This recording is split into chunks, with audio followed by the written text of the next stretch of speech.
नीलांजन समाभासं रविपुत्रं यमागर्जं छाया मार्तशंभुतं तम नमामि शनिश्चरम। जय माता की मित्रों, मैं पंडित विनय कुमार शर्मा आप सभी का अपने चैनल पर स्वागत करता हूं। शनिदेव न्याय के देवता 11 अक्टूबर में मार्गी होने जा रहे हैं 7:50 पर सुबह अपनी मकर राशि पर। वह भी श्रवण नक्षत्र में इनका गोचर चल रहा है। मिथुन में तुला राशि वालों पर शनि की ढैया चल रही है। धनु मकर कुंभ राशि वालों पर शनि की 7.5 चल रही है और यहाँ आपको काफी राहत महसूस होगा। शनि की ढैया 2.5 वर्ष की होती है, 7.5 वर्ष की होती है। जातक के जीवन में शनि की 7.5 चलने पर उसके ज्यादातर कार्यों में बाधाएं उत्पन्न होती हैं। ये कर्म के देवता हैं, कर्मों के अनुसार शुभ व अशुभ फल देते हैं। ये काल पुरुष कुंडली में, यदि हम काल पुरुष कुंडली में ये दशम और लाभेश होते हैं, ऐसी स्थिति में तो यहाँ मकर और कुंभ राशि में इनका देखा गया है, क्योंकि मकर स्वक्षेत्री, कुंभ स्वक्षेत्री राशियां कही गई हैं। तुला में उच्च के होते हैं, मेष में नीच के होते हैं। 3 7 10 दृष्टि होती है। शुक्र बुध के मित्र हैं, सूर्य चंद्र व मंगल के शत्रु हैं, गुरु के सम हैं। यह एक धीमी गति से चलने वाला ग्रह है। यह वृद्धि का कारक है, जिस भाव में बैठता है उसकी वृद्धि कर देता है। इसकी दृष्टि सबसे खतरनाक मानी गई है। गुरु की दृष्टि में अमृत पाया गया है। किसी जीवन में यदि हम देखते हैं जन्म पत्रिका में ये अशुभ भाव में बैठा है तो ऐसी स्थिति में कष्टकारी 19 वर्ष की महादशा होती है। व्यक्ति की जन्म राशि में 12वें प्रथम द्वितीय स्थान पर यह 7.5 का प्रभाव देखा जाता है। जब यह गोचर चंद्रमा राशि से शनि का होता है तो यह पेट्रोल, डीजल, ऑक्सीजन, केमिकल, चमड़ा, स्टील, लोहा, कोयला आदि के कार्य कराता है। सिविल, मैकेनिकल, केमिकल, पेट्रोलियम और ऑटोमोबाइल, रोबोट आदि इंजीनियरिंग कराता है। जज और वकालत आदि के पद देखे गए हैं।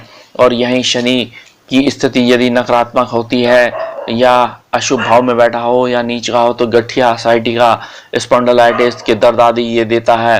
तो अब ये मार्गी हो जाना शनि का कैसा प्रभाव रहेगा ये समझते हैं, क्योंकि यहाँ वृश्चिक राशि में वृश्चिक लगन वालों के लिए ये वीडियो है। वृश्चिक लगन में यदि हम देखते हैं तो आपके पराक्रम भाव में ये गोचर चल रहा है। आपके पराक्रम भाव पर ये स्थित है शनिदेव और यही भाग्येश चंद्रमा हो रहे हैं, क्योंकि यहाँ श्रवण नक्षत्र में इनका गोचर है। तो कैसा रहता है, सुख साधनों में वृद्धि होगी, मकान, भूमि, वाहन सुख होगा, विदेश यात्राएं रहेंगी और आपका साहस, पराक्रम आदि बढ़ेगा और शिक्षाएं उत्तम होगी। इसी दौरान मान सम्मान में वृद्धि होगी और पराक्रम एवं उत्साह में बढ़ोतरी होगी। उच्च प्रतिष्ठित लोगों के साथ आपके संबंध अच्छे रहेंगे। निकट बंधुओं के साथ आपके संबंध अच्छे रहेंगे और धन में प्राय थोड़ा खर्चा रह सकता है व्यापारों के लिए।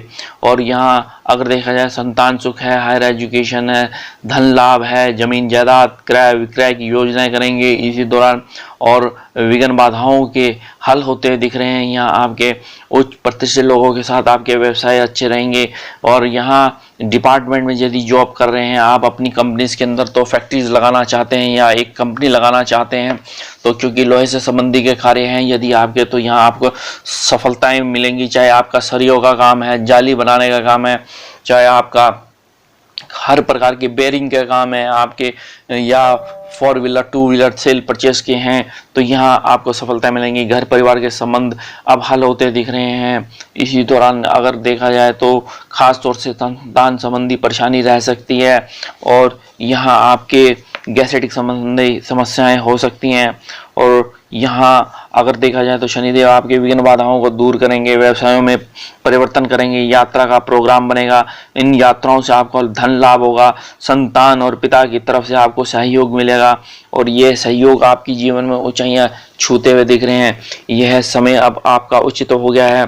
जब आप कोई फैसला लेंगे तो दूसरों की भावनाओं का खास तौर से ध्यान रखेंगे। आप कोई गलत निर्णय ना लें और केवल उन पर ही अपना ध्यान रखें, क्योंकि तृतीय भाव में ये शनिदेव का गोचर है तो ये आपकी माता का सुख देगा। प्राय यदि शनि की दशा चल रही है और ये शनि माता से 12वें भाव होता है तो हानि व आदि होता है। पिता से देखा जाए तो दृष्टि आप समझें तो थोड़ा उनको कष्टकारी रह सकता है माता पिता को इस दौरान। तो शनि के उपायों का करना जरूरी है। मैं ये अंत में बताऊंगा कि क्या उपाय करें।